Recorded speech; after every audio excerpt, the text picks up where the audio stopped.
kalau hujan lebat lama pasti terendam hingga sebagian candinya. Dirinya mengaku khawatir dengan keadaan candi yang semakin tergerus air. Apalagi kedua puncak candi itu sudah tidak utuh alias roboh. Tujuan cari patung, lalu menemukan pondasi. Itu lama-lama digali terus digali, kelihatan pondasi bagus. Biayanya dibiayai sendiri. Tahun 77 itu nggak ada dana menyewakan sawah. Mas Sudiman itu 1 tahun untuk biaya menggali. Lalu disebut dari candi muncul dulu itu. Pamotan candi muncul, rame-rame ada orang yang melihat, dan yang nggak ada dana, yaitu dipasang kaleng sukarela. Kalengnya itu untuk biayai candi ini, cuman untuk orang nggak punya, lalu sambil bekerja untuk dimakan, biaya hasil kaleng itu untuk biayai untuk dimakan.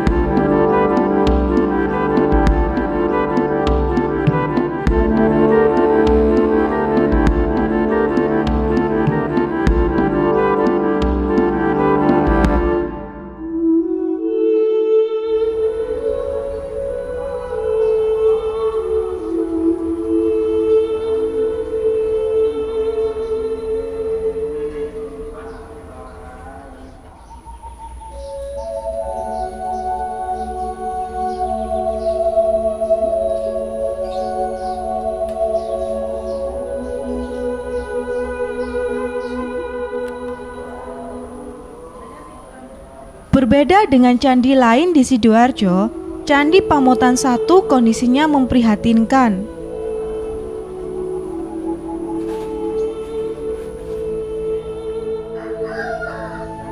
Di musim hujan, sebagian candi terendam air dan akhirnya tergerus.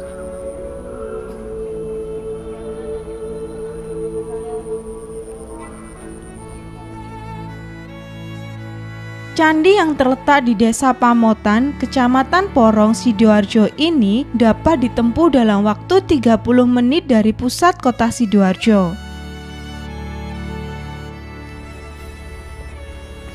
Tepatnya berjarak 12 km dari alun-alun.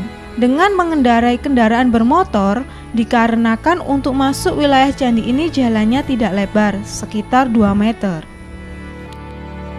Sementara jarak antara Candi Pamotan 1 dengan Candi Pamotan 2 hanya kurang lebih 50 meter.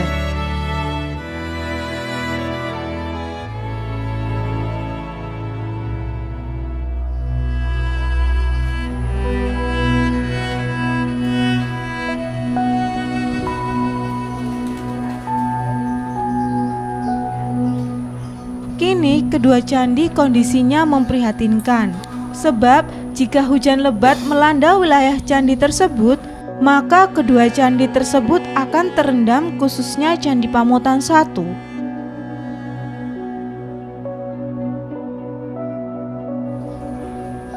Apalagi Pamotan 1 ini kalau hujan lebat lama pasti terendam hingga sebagian candinya.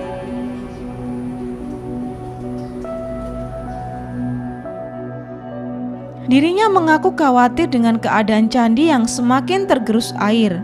Apalagi kedua puncak candi itu sudah tidak utuh alias roboh.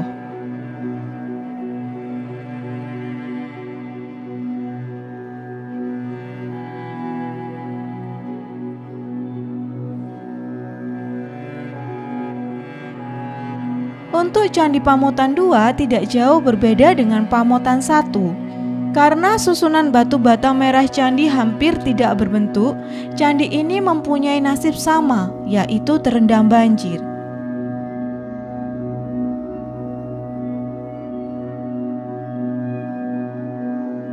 Terkadang sebagian batu merahnya banyak yang tergerus dan runtuh, dan juga terlihat arca di candi sudah tidak utuh, yaitu bagian kepala arca yang sudah hilang.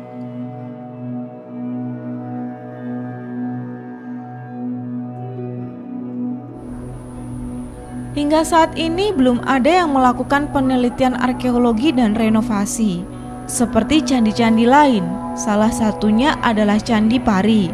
Hal ini yang membuat Lilik khawatir karena jika dibiarkan maka kondisi candi akan rusak dan hilang.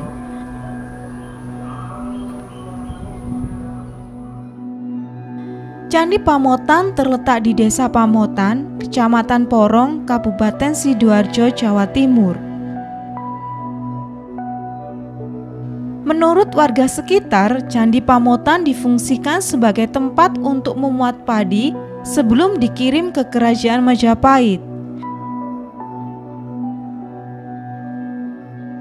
Wilayah Candi Pamotan memang merupakan area yang menghasilkan hasil bumi dengan tanah yang subur dan terkenal dengan padinya. Candi ini merupakan peninggalan Kerajaan Majapahit yang terlihat dari bentuk bangunannya. Kini Candi Pamotan masuk dalam cagar budaya oleh pemerintah Sidoarjo.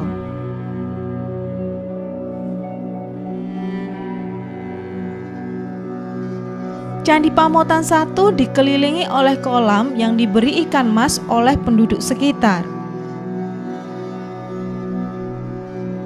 Candi Pamotan 1 berukuran panjang 4,8 meter, lebar 4,8 meter, dan tinggi 2,5 meter. Bagian atas candi runtuh total dan hanya tersisa bagian dasar candi. Yang nampak hanya tumpukan batu bata merah yang dikelilingi lubang persegi panjang yang tergenang jika terjadi hujan. Ini dulu pekarangan kosong. Yang di atasnya itu ada kan gundukan tanah, ada pohon termbesi, pohon tutup, keres, itu banyak pohon. Kan belum tahu kalau candi, orang dulu nggak ada yang cerita ini candi, cuma katanya itu gumuk gitu aja, nggak ada cerita lagi orang tua-tua itu. Lalu tahun 76 menemukan patung di sebelah sini, ada patung. Tahun 77 patungnya 76 akhir patungnya nggak ada. Tahun 77 itu Pak Sugiman sama Pak Bambang tujuan cari patung, lalu menemukan pondasi. Nah, itu lama-lama digali terus digali, kelihatan pondasi bagus. Biayanya dibiayai sendiri. Tahun 77 itu nggak ada dana menyewakan sawah. Pak Sugiman itu 1 tahun untuk biaya menggali. Lalu disebut dari candi muncul dulu itu. Di Pamotan candi muncul, rame-rame ada orang yang melihat, dan yang nggak ada dana, yaitu dipasang kaleng sukarela. Kalengnya itu untuk biayai candi ini. Pak Sugiman itu orang nggak punya, lalu sambil bekerja untuk dimakan, biaya hasil kaleng itu untuk biayai untuk dimakan gitu loh. Pak, berarti awal dulu adanya candi, sebelum adanya candi ini berupa tanah gundukan yang tinggi atau bagaimana, Pak? Ya tingginya saat segini ini, dan tingginya itu lalu dibersihkan kelihatan ini ya, kelihatan segini ini. Cuma atasnya batu kecil-kecil, batu merah itu. Terus untuk awal diekskavasi pada tahun berapa, Pak? Setahun jenengan? Tahun ya 77 itu penemuannya itu. Ya nggak tahu tahun berapa, ya nggak tahu. Selain itu, Pak, selain adanya itu patungnya berupa apa? Patung apa, Pak? Setahun jenengan, Pak? Nah, kalau patungnya itu nggak bisa cerita ya, berdiri utuh, yang ada gelang tangan, ada mahkotanya, ada selembangnya sini, bawa kendi sama tasbih. Itu patung itu sendiri terbuat bahannya dari apa, Pak? Dari batu. Itu masih utuh atau bagaimana patungnya itu, Pak? Ya masih utuh, bagus sekali patungnya, utuh. Untuk sekarang patungnya berada di mana, Pak, setahun jenengan? Sekarang patungnya itu nggak tahu ya, saya itu dulu kan kerja di Surabaya, yang menemukan itu kan emas saya. Dulu dari orang itu kalau ditanya ya ada, ditunjukkan aja, mau dibeli nggak boleh. Awal akhir-akhir tahun berapa lupa saya, itu datangi orang Surabaya, itu dibawa boleh, dikasih kan dibeli itu, dikasih uang 80 10.000 tahun segitu itu. Tahun segitu sudah banyak Pak ya, uang 80.000 Pak ya? Ya kemungkinan banyak sekali sudah. Kalau sekarang ya berapa juta ya nggak tahu. Iya. Selain adanya patung Pak, ditemukan apa lagi Pak? Nggak ada, sudah nggak ada penemuan lagi. Untuk batu lumpang kecil-kecil itu ada Pak ya? Ada, tapi ya itu kan ada batu-batu di atas itu. Itu bapaknya dari sana, barat sana, sawah sebelahnya Lemadur. Oh, berarti bukan sana itu. Bukan berarti temuan di sini Pak ya? Kan, kalau ada rumah kecil itu ya bawa dari tetangga situ. Ada lumpang itu. Iya.